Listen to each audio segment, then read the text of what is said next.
नमस्कार दोस्तों, रुको। जब वीडियो ओपन कर दिए हो तो देख कर ही जाना। इसलिए बोल रहे हैं देख कर ही जाना, क्योंकि इसको देखने के बाद में आपका नंबर एग्जाम में बढ़ने की पूरी पूरी गारंटी हो जाती है, क्योंकि ये है प्रीवियस ईयर के क्वेश्चन। और प्रीवियस ईयर के क्वेश्चन हर साल रिपीट किया जाता है, हर साल दोहराया जाता है क्वेश्चन। और अक्सर बच्चे ये करते हैं ना कि छोड़ देते हैं, जिससे क्या होता है वो एग्जाम में गलती हो जाता है। ठीक है, तो आराम से वीडियो को पूरा लास्ट तक देखना। एग्जाम में क्वेश्चन नंबर बढ़ने का ज़्यादा से ज़्यादा चांस हो जाएगा। ठीक है, चलो को स्टार्ट करते हैं हम लोग। यहाँ पे देखते हैं क्वेश्चन क्या है। फर्स्ट क्वेश्चन इसमें कि इसके पहले इसका पहला पार्ट हम लोग कराए हुए हैं 2025 का।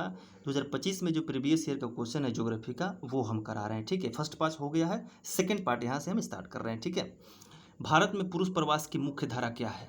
भारत में पुरुष प्रवास की मुख्य धारा क्या है? ऑप्शन में एक है ग्रामीण से ग्रामीण, नगरीय से नगरीय, ग्रामीण से नगरीय, नगरीय से ग्रामीण।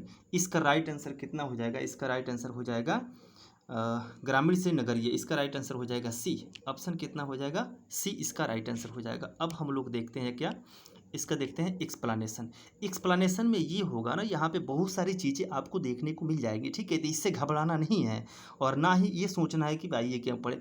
पढ़ना जरूरी है, इसलिए ज़रूरी है कि यहीं से क्वेश्चन सारे बनते हैं। ठीक है, देखो यहाँ पे जो लिखा गया है ना कि भारत में आंतरिक प्रवास की 4 मुख्य धाराएं हैं। पूछ देगा क्वेश्चन में प्रवास की कितनी मुख्य धारा है, तो प्रवास की मुख्य 4 धाराएं हैं। पुरुषों के प्रवास का कारण क्या है? प्रवास मतलब होता है माइग्रेशन, एक जगह से दूसरे जगह जाना। तो पुरुष के प्रवास का कारण क्या है? रोजगार और आर्थिक अवसर। समझिए, जहाँ पे आप रह रहे हैं, ग्रामीण में आप रह रहे हैं, तो वहाँ पे आपको रोजगार उतना नहीं मिल पाता है। जब रोजगार नहीं मिलेगा, पैसा नहीं होगा, तो आर्थिक स्थिति कमजोर होगा। आर्थिक स्थिति कमजोर होगा तो फिर आदमी वहाँ से दूसरी जगह जाने को सोचेगा। ठीक है, क्योंकि आर्थिक स्थिति भी कमजोर है, तो रोजगार और आर्थिक अवसर, यही दोनों चीज़ें के कारण पुरुष क्या करते हैं? प्रवास करते हैं। ठीक है, माइग्रेशन करते हैं। सॉरी। दूसरा पॉइंट में दिया है ग्रामीण क्षेत्रों में रोजगार की कमी और शहरों में बेहतर अवसर होता है, जिसके कारण पुरुष ग्रामीण से नगरीय प्रवास करते हैं। विशेष तथ्य यहाँ पे देखना कि विशेष तथ्य दिया गया यहाँ पे कि महिलाओं में प्रवास की प्रमुख धारा ग्रामीण से ग्रामीण होती है।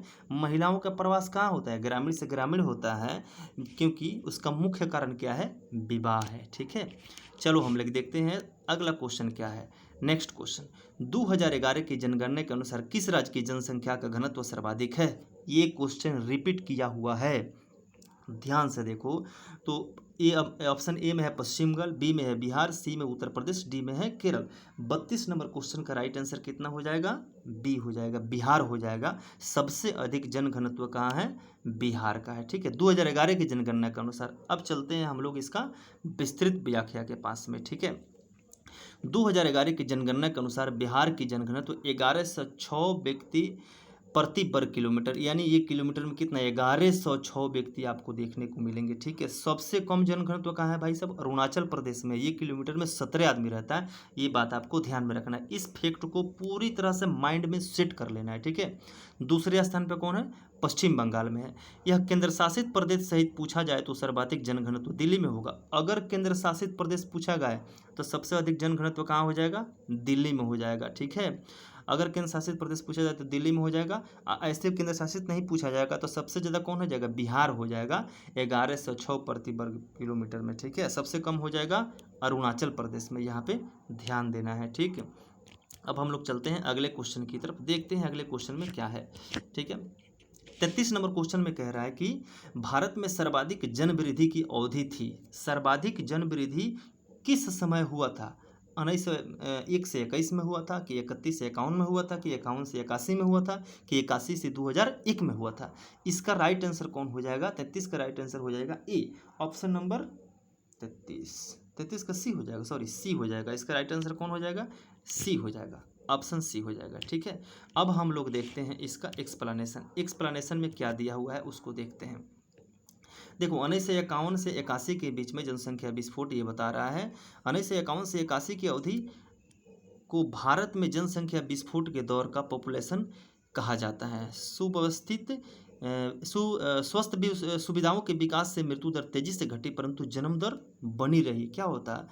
स्वास्थ्य सुविधाओं के विकास से मृत्यु दर तेजी से घटी। स्वास्थ्य विकास क्या हुआ था? उस समय तक डेवलप हो गया था, जिससे मृत्यु दर घट गया और जन्म दर बढ़ते रहा। ठीक है, अन्य चरण में 1901 से 21 स्थिर अवस्था, 21 से 51 संतुलित वृद्धि, 51 से 11 81 से 11 घटती दर से वृद्धि हुआ था। इस बात को भी ध्यान में यहाँ पे रखना है।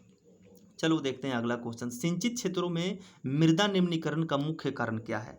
सिंचित क्षेत्र में मृदा निम्नीकरण का मुख्य कारण है, ऑप्शन ए में है अवनाला अपर्दन, वायु अपर्दन, सिल्ट का जमाव, मृदा लवणता। ठीक है, इसका राइट आंसर कितना हो जाएगा? तो इसका राइट आंसर हो जाएगा यहाँ पे डी, मृदा लवणता हो जाएगा। एक काम करना, आप लोग भी इसको लगाते चलना ताकि पता चलेगा कि कितना सही हो रहा है। कमेंट बॉक्स में नीचे ज़रूर बताना है। ठीक है, अब हम लोग देखते हैं इसका एक्सप्लेनेशन में आखिर क्या समझाया गया है इसके विस्तृत व्याख्या में। अत्यधिक सिंचाई वाले क्षेत्र जैसे पंजाब, हरियाणा, पश्चिम यूपी में भूजल स्तर ऊपर उठता है और आकाशीय क्रिया द्वारा लवण मिट्टी की ऊपर परत पर जमा हो जाता है। ठीक है, इसे मृदा लवणता एवं क्षारीयता कहते हैं। ठीक, जिससे भूमि उपजाऊ हो जाती है। ठीक है, जब जहाँ बाढ़ उड़ आता है ना, आप लोग देखते होंगे कि मिट्टी बहुत सारा ऊपर से आके जम जाता है, वो एकदम उपजाऊ मिट्टी होता है। ठीक है, यहाँ पे देखना, अत्यधिक सिंचाई बराबर जल भराव, नमक का ऊपर आना, इसको याद ध्यान में रखना है। अगला क्वेश्चन हम लोग देखते हैं, हुगली औद्योगिक प्रदेश का केंद्र कहाँ है? ऑप्शन ए कोलकाता से हावड़ा, बी में कोलकाता मेदिनीपुर, सी में कोलकाता कोन्नगर, कोलकाता नैहाटी। इसका राइट आंसर कितना हो जाएगा? तो 35 नंबर क्वेश्चन का राइट आंसर ये हो जाएगा ए, कोलकाता हावड़ा। हुगली औद्योगिक प्रदेश कहाँ है? कोलकाता हावड़ा में है। हम लोग देखते हैं इसका विस्तृत व्याख्या, आखिर विस्तृत व्याख्या में क्या बताया गया है। ठीक है, यहाँ पे देखो, हुगली औद्योगिक प्रदेश हुगली नदी के सहारे बसबेरिया से बिरला नगर तक फैला हुआ है। किस नदी के किनारे? हुगली नदी के किनारे बसबेरिया से बिरला नगर तक फैला हुआ है। इसका मुख्य केंद्र कहाँ है? हुगली हावड़ा, मुख्य केंद्र है हुगली हावड़ा। ठीक है, यह प्रदेश मुख्य रूप से जूट उद्योग, अभियांत्रिक तथा वस्त्र उद्योग के लिए प्रसिद्ध है। पूछेगा यह किस लिए प्रसिद्ध है?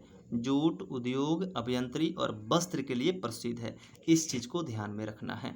ठीक है, देखते हैं हम लोग अगला क्वेश्चन क्या है इसमें। नेक्स्ट क्वेश्चन है क्वेश्चन नंबर 36। सूएज नहर जोड़ती है, भाई साहब क्वेश्चन बार बार रिपीट हो रहा है, पिछले वाले कई वीडियो में क्वेश्चन पूछा गया है ये वाला, इसलिए बोल रहे हैं कि क्वेश्चन छोड़ना मत, वीडियो को पूरा देखना। इससे क्या होता है, नंबर ऑफ क्वेश्चन सही होने की ज़्यादा चांसेस हो जाती है, सही होगा ही होगा। सूएज नहर किसको जोड़ती है? ऑप्शन बताना है, इसमें कमेंट बॉक्स में आंसर जरूर इसका बताना है। अटलांटिक को प्रशांत महासागर से, भूमध्य सागर को लाल सागर से, भूमध्य सागर को हिंद महासागर से, लाल सागर को हिंद महासागर से। इसका राइट आंसर कितना से हो जाएगा? राइट आंसर हो जाएगा ऑप्शन नंबर बी, भूमध्य सागर को लाल सागर से। ठीक है, अब हम लोग देखते हैं इसका एक्सप्लेनेशन में क्या दिया हुआ है। सूएज नहर कहाँ है? सबसे पहले कहेगा सूएज नहर कहाँ है, तो सूएज नहर मिस्र में है। भूमध्य सागर को लाल सागर से यहाँ पे जोड़ता है, बताया गया है। इसका निर्माण कब हुआ था? 1869 में हुआ था। उत्तरी सिरे पर पोर्ट सईद है, दक्षिणी सिरे पर पोर्ट सुएज है। उत्तरी सिरे पर क्या है? पोर्ट सईद है। दक्षिणी सिरे पर क्या है? पोर्ट सुएज स्थित है। यह यूरोप और एशिया भारत के बीच समुद्री दूरी को लगभग कितना? 7000 किलोमीटर को कम करता है। इस बात को पूरा आपको ध्यान रखना है। ठीक है, देखते हैं नेक्स्ट क्वेश्चन इसमें। अगला क्वेश्चन 36 कितना नंबर क्वेश्चन है? 37 नंबर क्वेश्चन हम लोग इसमें देखते हैं।